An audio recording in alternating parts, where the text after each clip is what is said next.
She's a Mona Lisa. Everyone's lining up to see her. She's a Mona Lisa. Everyone's lining up to see her. There must be something about her features. You'll find her beauty.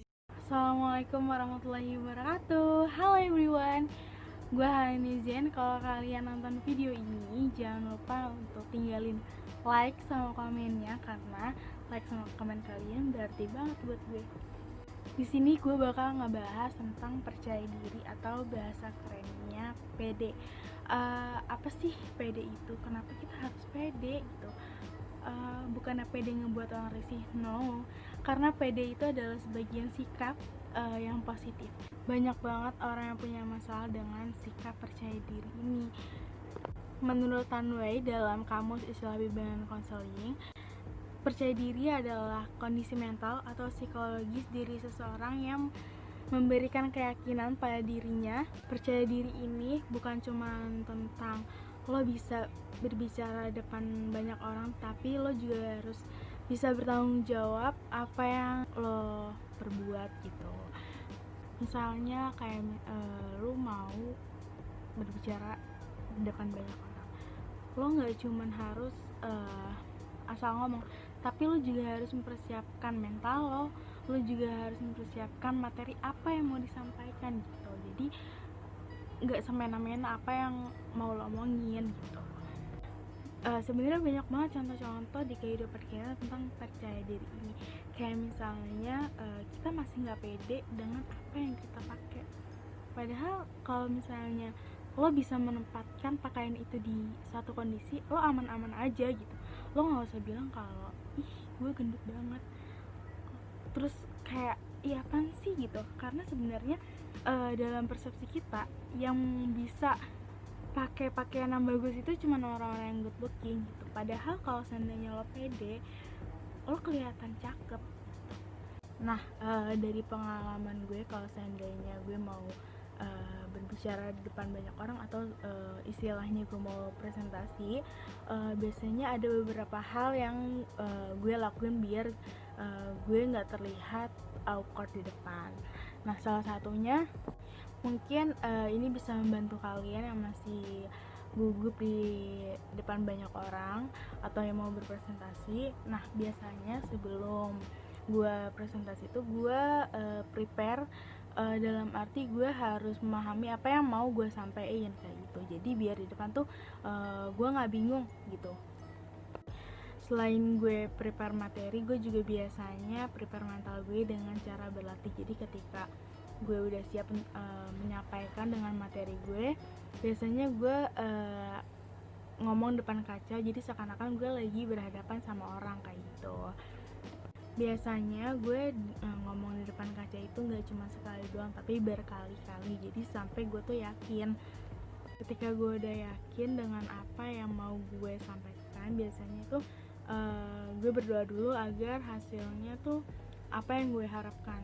Nah, tapi kalau seandainya hasilnya nggak sesuai dengan apa yang gue harapkan, itu gue jadiin dengan pelajaran agar kedepannya lebih baik kayak gitu. Seperti yang gue bilang tadi, dengan cara berpakaian, banyak banget orang-orang yang masih gak pede dengan cara berpakaian. Mereka terlalu takut dengan perkataan orang lain. Padahal orang-orang yang mempercayai diri itu gak butuh untuk diomongin kayak gitu. Karena lingkungan yang udah ngebuat diri kita jadi gak percaya diri, banyak juga dari kita yang gak berani ngeluarin bakat-bakat atau karya-karyanya. Padahal mereka punya karya yang bagus, mereka punya bakat yang bagus. Menurut gue, kalau seandainya ada perkataan yang bikin lo jadi gak pede, jadiin itu tantangan. Karena setiap orang berhak memiliki kepercayaan masing-masing kayak gitu. Jangan sampai kepercayaan diri itu malah jadi beban untuk diri sendiri kayak gitu, kan gak baik. Terus kalau seandainya udah jadi beban, takutnya itu malah jadi stres buat diri sendiri gitu. Terus juga apa yang mau lo lakuin itu semata-mata untuk diri lo sendiri, jangan pernah untuk orang lain. Karena kalau lo ngikutin perkataan orang lain, nggak akan ada habisnya gitu. Kayak misalnya orang-orang bilang kalau orang yang cakep itu adalah orang-orang yang berkulit putih, terus lo lakuin itu biar lo cakep, lo berkulit putih agar lo cakep, lo perawatan, tapi itu untuk orang lain, agar lo bisa dipuji dengan orang lain. Terus abis itu orang yang cakep tuh orang yang kayak gini, orang yang kayak gitu. Mungkin dalam hidup lo tuh lo gak akan pernah puas apa yang lo lakuin karena semata-mata itu untuk orang lain. Di sini gue juga bakal ngebahas tentang percaya diri dalam Islam. Kayak gimana sih? Nah, bahkan di dalam Al-Quran udah disebutkan di dalam surat Al-An'am ayat 116 yang artinya, dan jika kamu menuruti kebanyakan orang-orang yang ada di muka bumi ini, niscaya mereka menyesatkanmu di jalan Allah, kayak gitu.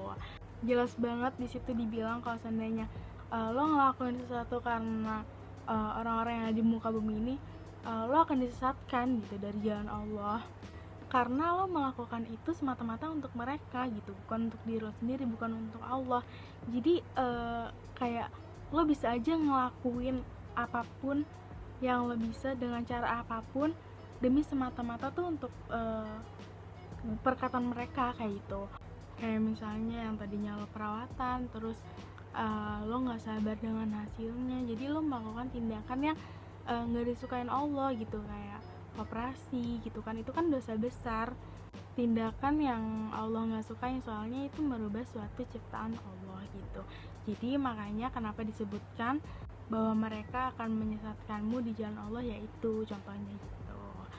Jadi kalau seandainya masih ada yang kurang percaya diri public speaking, atau seandainya kurang percaya diri dengan pakaian lo atau yang lainnya, jadi kalau seandainya masih ada yang kurang percaya diri, lakukan dengan hal-hal yang kecil kayak bertanya di kelas kayak gitu. Buat kalian yang udah ngedengerin dari awal sampai akhir, gue ucapin makasih banyak.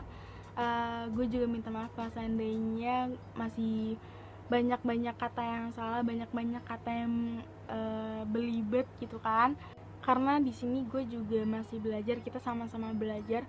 Jadi untuk kalian yang punya pengalaman untuk meningkatkan rasa kepercayaan diri, boleh sharing di bawah komentar ini gitu.